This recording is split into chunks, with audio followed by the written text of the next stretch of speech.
जय श्री राम दोस्तों। हरे कृष्णा हरे राम, हरे कृष्णा हरे राम। तो कैसे हैं आप सभी लोग। आज हमारा डे 21 यानी डे 21। हम अपना श्रीमद् भगवद गीता यथास्वरूप शुरू करते हैं लेके प्रभु का नाम। हरे कृष्णा कृष्णा कृष्णा हरे हरे, हरे राम राम राम हरे हरे। तो चलिए शुरू करते हैं।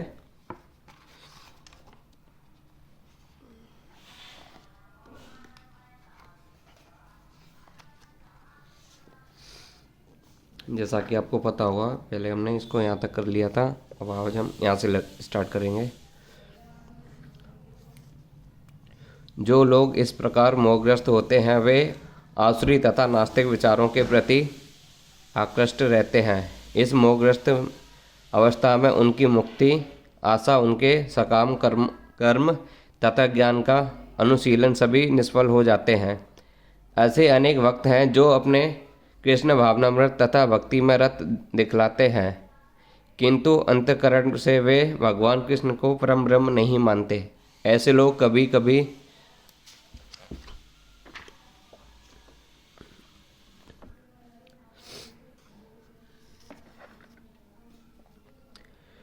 भी भक्ति फल भगवत धाम गमन प्राप्त नहीं होता है। इसी प्रकार जो पुण्य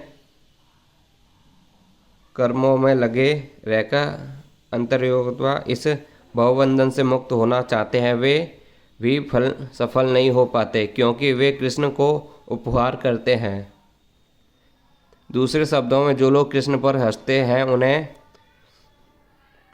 आसुरी या नास्तिक समझना चाहिए। जैसा कि 7वें अध्याय में बताया जा चुका है, ऐसे आसुरी दुष्ट कभी भी कृष्ण की शरण में नहीं जाते। अतः परम सत्य तक पहुँचने के उनके मानसिक चिंतन उन्हें इसी मिथ्या परिणाम को प्राप्त कराते हैं कि सामान्य जीव तथा कृष्ण एक समान नहीं। ऐसी मिथ्या धारण के कारण वे सोचते हैं कि अभी तो यह शरीर प्राप्त प्रकृति द्वारा केवल आच्छादित है, और ज्यों ही व्यक्ति मुक्त होता तो उसमें तथा ईश्वर में कोई अंतर नहीं रह जाएगा। कृष्ण से समता का यह प्रसाव भ्रम के कारण निष्फल हो जाता है। इस प्रकार का आसुरी तथा नास्तिक ज्ञान अनुशीलन सदैव व्यस्त रहता है। इसी श्लोक का संकेत है कि ऐसे व्यक्तियों के इस देवांत सूत्र तथा उपनिषद जैसे वैदिक वायुमंडल के ज्ञान अनुशीलन सदा निष्फल होता है। अतः भगवान कृष्ण को सामान्य व्यक्ति मानना घोर अपराध है। जो ऐसा करते हैं वे निश्चित रूप से मोहग्रस्त रहते हैं, क्योंकि वे कृष्ण के शाश्वत रूप को नहीं समझ पाते।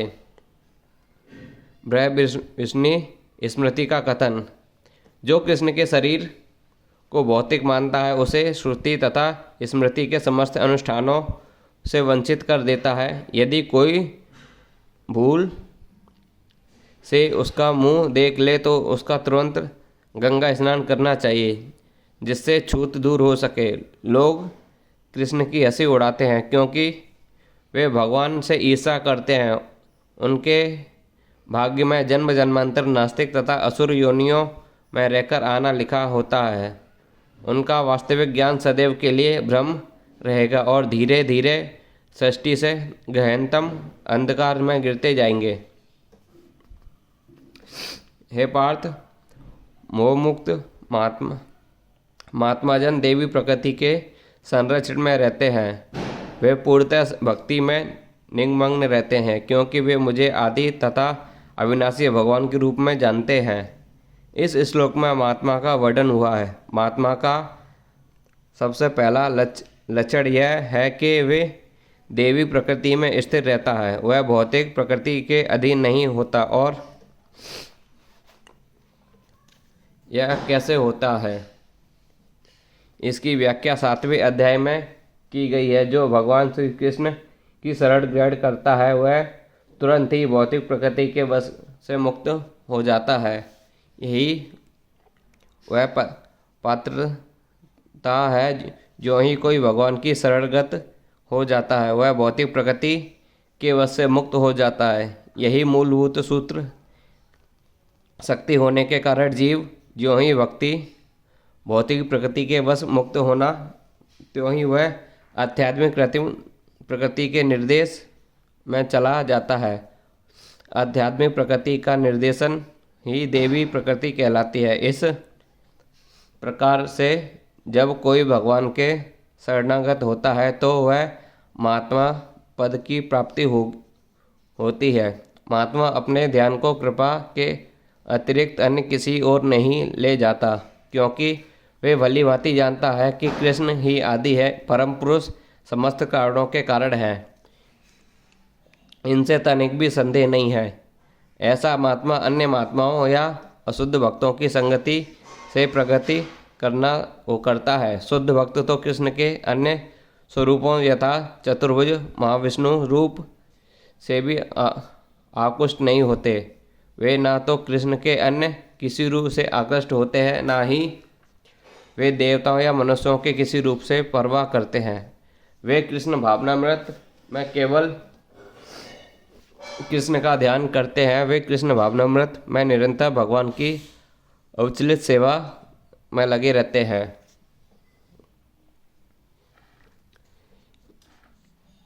यह महात्मा मेरी महिमा का नियंत कीर्तन करते हुए दृढ़ संकल्प के साथ प्रयास करते हुए मुझे नमस्कार करते हुए भक्तिभाव से निरंतर मेरी पूजा करते हैं।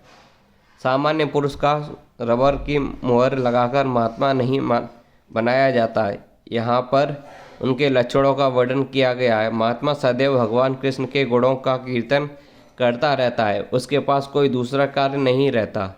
वह सदैव कृष्ण के गुण गान में व्यस्त रहता है। दूसरे शब्दों में वह निर्विशेषवादी नहीं होता है। जब गुणगान का जश्न व प्रश्न उठे तो उस मनुष्य को चाहिए कि भगवान का पवित्र नाम, उनके नित्य रूप में उनके दिव्य गुणों की तथा उनकी आसान लीलाओं की प्रशंसा करते हुए परमेश्वर की महिमा करे।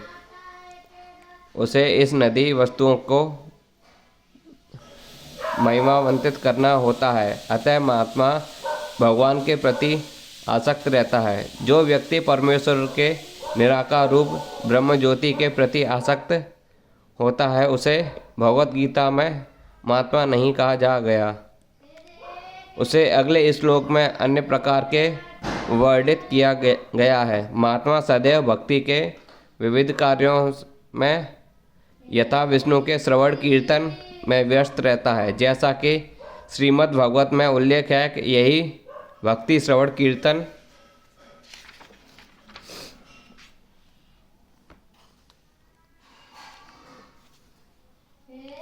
विष्णु तथा स्मरण है। ऐसा महात्मा अनंत भगवान के 5 दिव्य रसों में से किसी एक रस में उनका संतृप्ति प्राप्त करने के लिए दृढ़ता होता है। इसे प्राप्त करने के लिए वह मनसा वाचा कर्मणा अपने सारे कार्यकलाप भगवान कृष्ण की सेवा में लगाता है। यही पूर्ण कृष्ण भावनामृत कहलाता है। भक्ति में कुछ कार्य हैं जिन्हें दृढ़ व्रत कहा जाता है। यथा प्रत्येक एकादशी को तथा भगवान के अभिवार्य दिवस जन्माष्टमी पर उपवास करना, ये सारे विधि विधान महात्मा आचार्य द्वारा उन लोगों के लिए बनाए गए हैं जो दिव्य लोक में भगवान का साधन प्राप्त करने के इच्छुक हैं। महात्मा जन इन विधि विधानों का दृढ़ता से पालन करते हैं, फलतः उनके लिए वंचित फल प्राप्ति निश्चित रहती है। जैसा कि इसी अध्याय में 3 श्लोक में कहा गया है कि यह भक्ति न केवल सरल अपितु इसे मूर्ख व सुखपूर्वक किया जा सकता है। इसके लिए कठिन तपस्या करने की आवश्यकता नहीं पड़ती।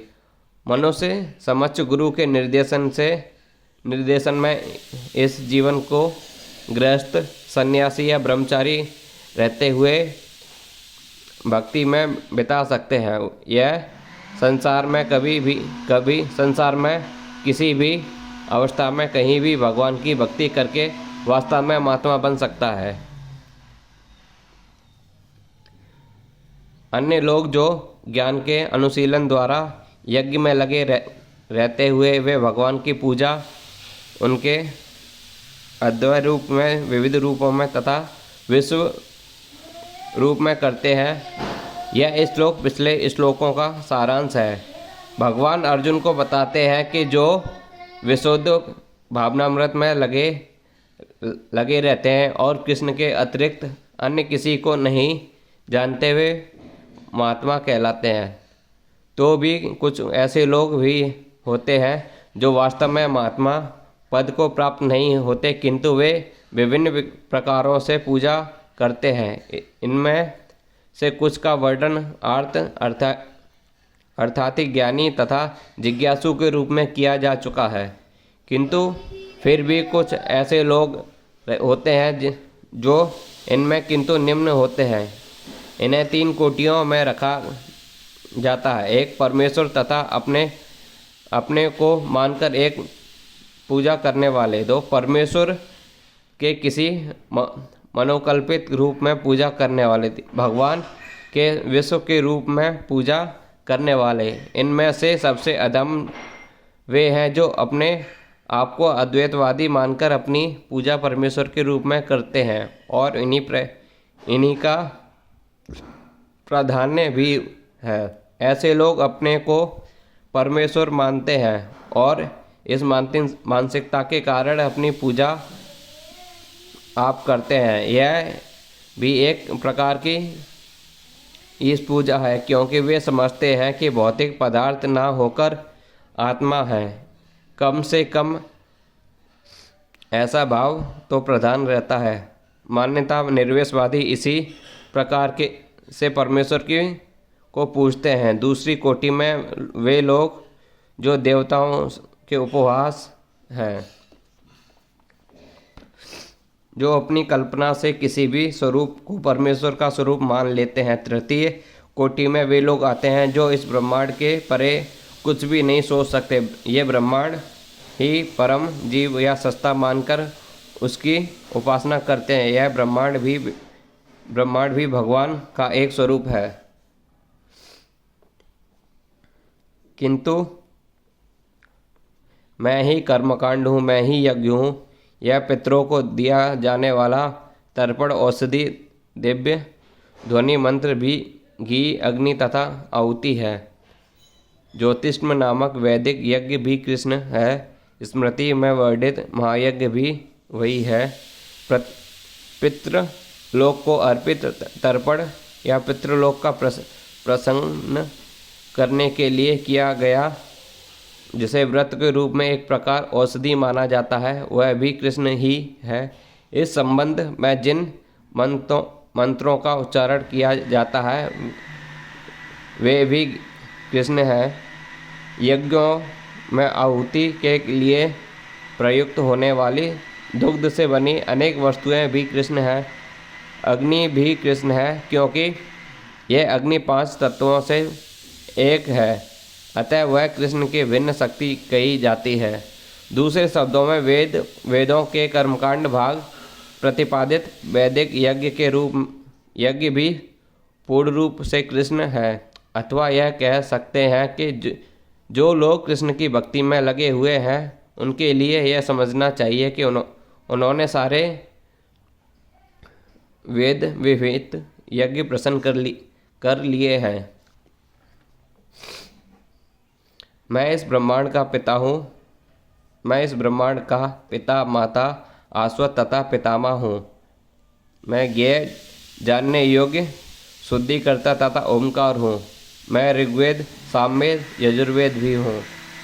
सारे चराचर विराट जगत की अभिव्यक्ति कृष्ण की शक्ति के विभिन्न कार्यकलापों से होती है। इस भौतिक जगत में हम विभिन्न जीवों के साथ तरह तरह के संबंध स्थापित करते हैं, जो कृष्ण की शक्ति के अतिरिक्त अन्य कुछ नहीं है। प्रकृति की सृष्टि में उनमें से कोई हमारे माता पिता के रूप में उत्पन्न होते हैं, किंतु वे कृष्ण के अंश ही हैं। इस दृष्टि से ये जीव जो हमारे माता पिता आदि आदि प्रतीत होते हैं, वे कृष्ण के अतिरिक्त कुछ नहीं है। इस श्लोक में आयदाता द्वारा शब्द का अर्थ स्पष्ट है कि न केवल हमारे माता पिता कृष्ण के अंशरूप हैं, अपितु इनके सृष्टा दादी तथा दादा दादी कृष्ण के वस्तुतः कोई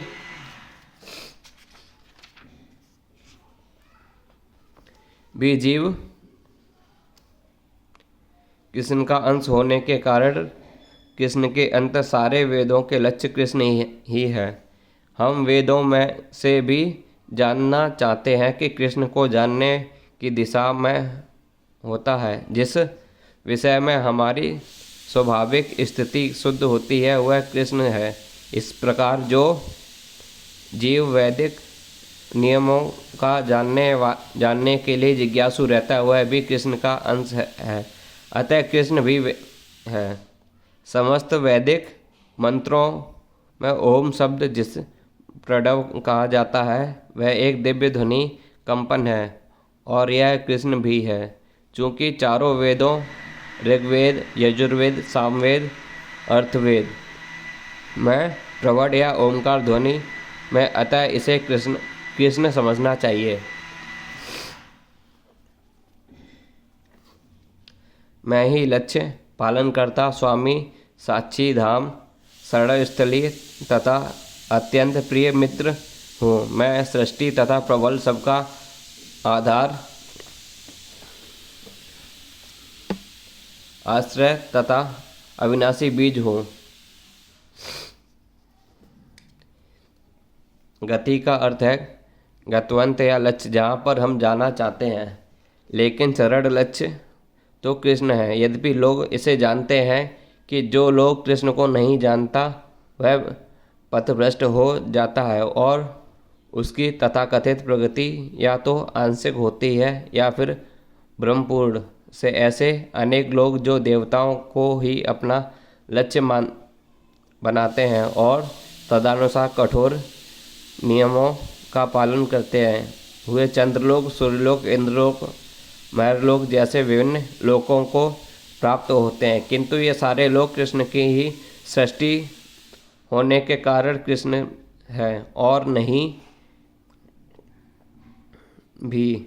ऐसे लोग भी कृष्ण की शक्ति भी अभिव्यक्ति होने के कारण कृष्ण है, किंतु वस्तुतः में कृष्ण की अनुभूति की दिशा में सोपान का कार्य करते हैं। कृष्ण की विभिन्न शक्तियाँ तक पहुँचने का अर्थ है अप्रत्यक्ष कृष्ण तक पहुँचने। अतः मनुष्य को चाहिए कि कृष्ण तक सीधे पहुँचने, क्योंकि इससे समय तथा शक्ति का बचत होगी। उदाहरणार्थ, यदि किसी ऊंची इमारत की चोटी तक एलिवेटर लिफ्ट के द्वारा पहुंचने की सुविधा हो तो फिर एक सीढ़ी करके ऊपर क्यों चढ़ा जाए। जब कुछ कृष्ण की शक्ति पर आश्रित है, अतः कृष्ण की शरण के बिना किसी वस्तु को आश्रित नहीं हो सकता। कृष्ण परम शासक हैं, क्योंकि सब कुछ उन्हीं का है और उन्हीं की शक्ति पर आश्रित है। प्रत्येक जीव के हृदय में स्थित होने के कारण कृष्ण परम साक्षी है। हमारा घर, देश या लोक जहाँ पर हम रह रहे हैं, सब कुछ कृष्ण का है। शरण के लिए कृष्ण परम गतवंत है। अतः मनुष्य को चाहिए कि अपनी रक्षा या अपने कष्टों के निवास के लिए कृष्ण की शरण ग्रहण करें। हम चाहे जहाँ भी शरण लें, हमें जानना चाहिए कि हमारा आश्रय कोई जीवित शक्ति होनी चाहिए। कृष्ण परम जीव है, चूँकि कृष्ण हमारी उत्पत्ति के कारण हमारे परम पिता हैं। अतः उनसे बढ़कर ना तो कोई मित्र हो सकता है, ना शुभ चिंतक। कृष्ण सृष्टि के आदि, उद्गम और प्रलय के पश्चात परम विश्रमस्थल है। अतः कृष्ण सभी कारणों के शाश्वत कारण है। हे अर्जुन, मैं ही ताप प्रदान करता हूँ और वर्षा को रोकता तथा लाता हूँ। मैं अमरतत्व हूँ और साक्षात्कार मृत्यु भी हूँ। आत्मा तथा पदार्थ, सत्य तथा असत्य दोनों मुझ ही में है।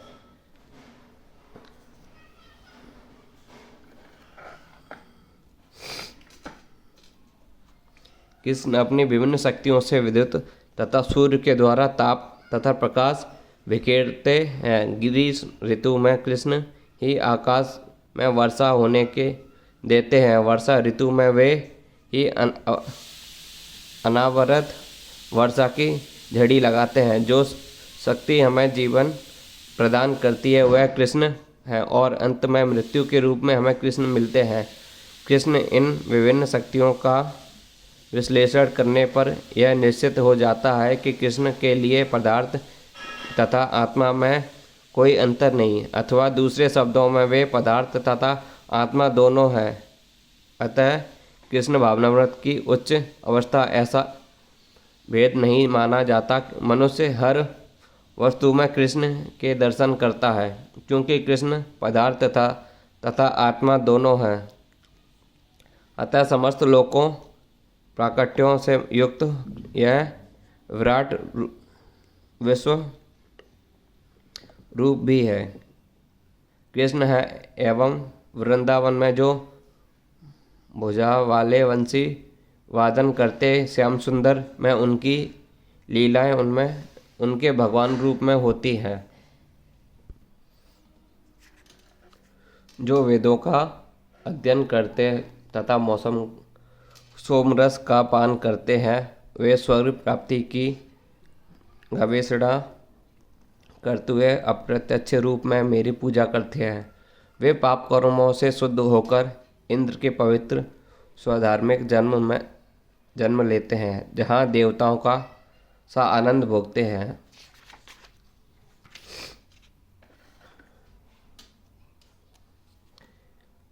त्रिविधा शब्द में 3 वेदों साम, यजुर तथा यजुर्वेद का सूचक है। जिस ब्रह्मांड में इन तीनों वेदों का अध्ययन किया है वह त्रिवेदी कहलाता है। जो इन तीनों वेदों से प्राप्ति ज्ञान के प्रति आसक्त रहता है उसका समाज में आदर होता है। दुर्भाग्यवश वेदों के ऐसे अनेक पंडित हैं जो उनका अध्ययन के चरम लक्ष्य को नहीं समझते, इसलिए कृष्ण के अपने त्रिवेदियों के लिए परम लक्ष्य घोषित करते हैं। वास्तविक त्रिवेदी भगवान के चरण कमलों की शरण ग्रहण करते हैं और भगवान को प्रसन्न करने के लिए उनकी शुद्ध भक्ति करते हैं। भक्ति का सूत्रपात हरे कृष्ण मंत्र के कीर्तन तथा साथ साथ कृष्ण को वास्तविक में समझने का प्रयास से होता है। दुर्भाग्यवश जो लोग वेदों के नाम मात्र के छात्र हैं वे इंद्र तथा चंद्र जैसे विभिन्न देवों की आहुति प्रदान कर में रुचि लेते हैं। ऐसे प्रतन्य से विभिन्न वेदों के उपासक निश्चित रूप से मेरी प्रकृति में निम्न गुणों के कलमश से शुद्ध हो जाते हैं।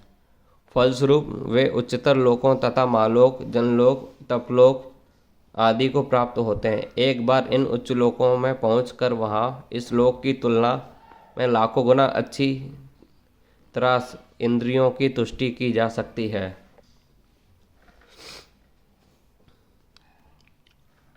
इस प्रकार जब वे उपासक विस्तृत स्वधार्मिक इंद्रिय सुख को भोग लेते हैं और उनके पुण्य कर्मों के फल क्षीण हो जाते हैं तो वे इस मृत्युलोक में पुनः लौट आते हैं। इस प्रकार जो 3 वेदों के सिद्धांतों में दृढ़ रहकर इंद्रिय सुख की गवेषणा करते हैं उन्हें जन्म मृत्यु का चक्र ही मिल पाता है।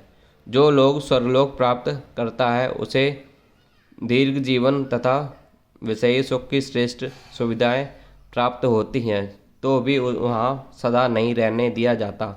पुण्य कर्मों के फलों के छीड़ होने पर उसे पुनः इस पृथ्वी पर भेज दिया जाता है, जैसा कि वेदांत सूत्र में इंगित किया गया है। जिससे पूर्ण ज्ञान प्राप्त नहीं किया जा, जो समस्त कारणों के कारण कृष्ण को नहीं समझता, वह जीवन चरम लक्ष्य को प्राप्त नहीं कर पाता। वह बारंबार स्वर्ग को तथा इस पृथ्वी लोक को आता जाता रहता है, मानो वह किसी चक्र पर स्थित हो, जो कभी ऊपर जाता है और कभी नीचे आता है। सारांश यह है कि वह वैकुंठ लोक न जाकर स्वर्गलोक तथा मृत्यु लोक के बीच में जन्म मृत्यु के चक्र में घूमता रहता है। अच्छा तो यह होगा कि सच्चिदानंद जीवन भोगने के लिए वैकुंठ लोक की प्राप्ति की जाए, क्योंकि वहाँ पर इस सुखमय और दुखमय संन्यास में लौटना नहीं होता। किंतु जो लोग अन्य भाव से मेरे दिव्य स्वरूप को ध्यान करते हैं, वे निरंतर मेरी पूजा करते हैं। उनकी जो आवश्यकताएं होती हैं उन्हें मैं पूरा करता हूँ, और जो कुछ उनके पास है उनकी रक्षा करता हूँ। एक ही लक्ष्य कृष्ण भावनाव्रत के बिना नहीं रह सकता। वह 24 घंटे कृष्ण का चिंतन करता है और श्रवण कीर्तन स्मरण पाद सेवन वंदन अर्चन में दास्य सख्य भाव तथा आत्मनिवेदन के द्वारा भगवान के चरण कमलों की सेवा में रत रहता है। ऐसे कार्य शुभ होते हैं और आध्यात्मिक शक्ति से पूर्ण होते हैं, जिससे भक्त की आत्मा साक्षात्कार होता है और उसकी वह एकमात्र कामना रहती है कि वह भगवान का सावधान प्राप्त करे। ऐसा भक्त निश्चित रूप से बिना किसी कठिनाई के भगवान के पास पहुंचता है। जो यह योग कहलाता है। ऐसा भक्त कृष्ण भावनामृत से इस संसार से पुनः नहीं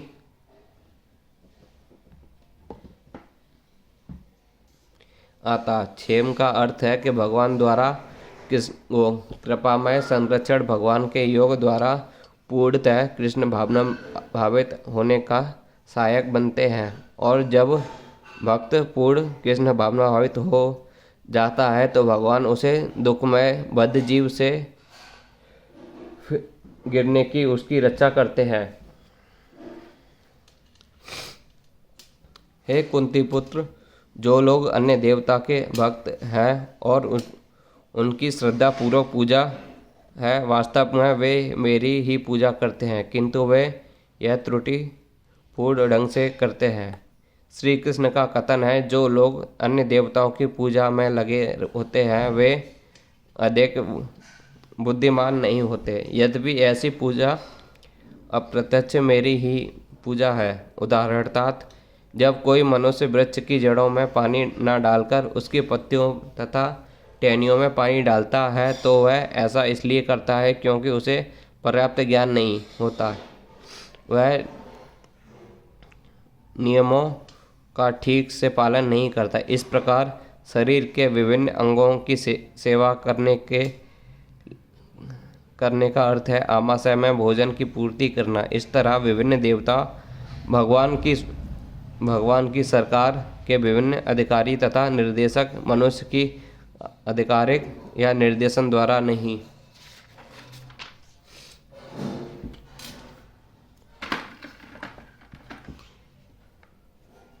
अपितु सरकार द्वारा निर्मित नियमों का पालन करना होता है। इस प्रकार हर एक को परमेश्वर की ही पूजा करनी होती है।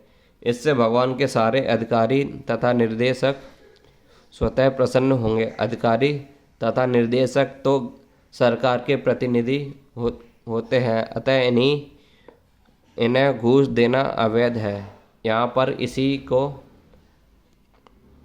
अविधिपूर्वक कहा गया है। दूसरे शब्दों में कृष्ण अन्य देवताओं की व्यर्थ ही पूजा का समर्थन नहीं करते। मैं ही समस्त यज्ञों का एकमात्र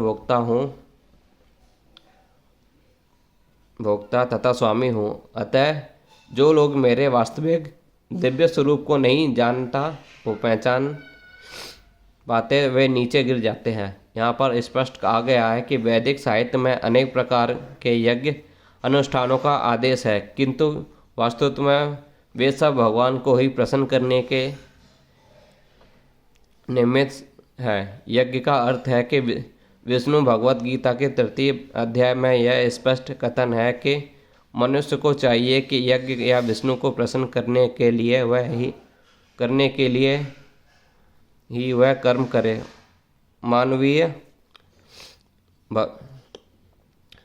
भव्यता का स्वरूप वर्णधर्म धर्म है और यह विशेष रूप से विष्णु को प्रसन्न करने के लिए है। इसलिए इस श्लोक में कृष्ण कहते हैं कि मैं समस्त यज्ञों का भोक्ता हूँ, क्योंकि मैं परम प्रभु हूँ, किंतु अल्पज्ञ इस तथ्य में अवगत न होने के कारण क्षणिक लाभ के लिए देवताओं की पूजते हैं। अतः वे इस संसार में आ गिरते हैं और इन्हें जीवन का लक्ष्य प्राप्त नहीं हो पाता। यदि किसी को अपनी भौतिक इच्छा की पूर्ति करनी हो तो अच्छा यही होगा कि इसके लिए परमेश्वर से प्रार्थना करें, यद्यपि वह शुद्ध भक्ति नहीं है, और इस प्रकार उसे वांछित फल प्राप्त हो सकेगा। जो देवताओं की पूजा करते हैं वे देवताओं के बीच जन्म लेंगे। जो पितरों को पूजते हैं वे पितरों के पास जाते हैं। जो भूत प्रेतों की उपासना करते हैं वे उन्हीं के बीच जन्म लेते हैं, और जो मेरी पूजा करते हैं वह मेरे साथ निवास करते हैं। यदि कोई चंद्रमा, सूर्य या अन्य लोक को जाना चाहता है तो वह अपने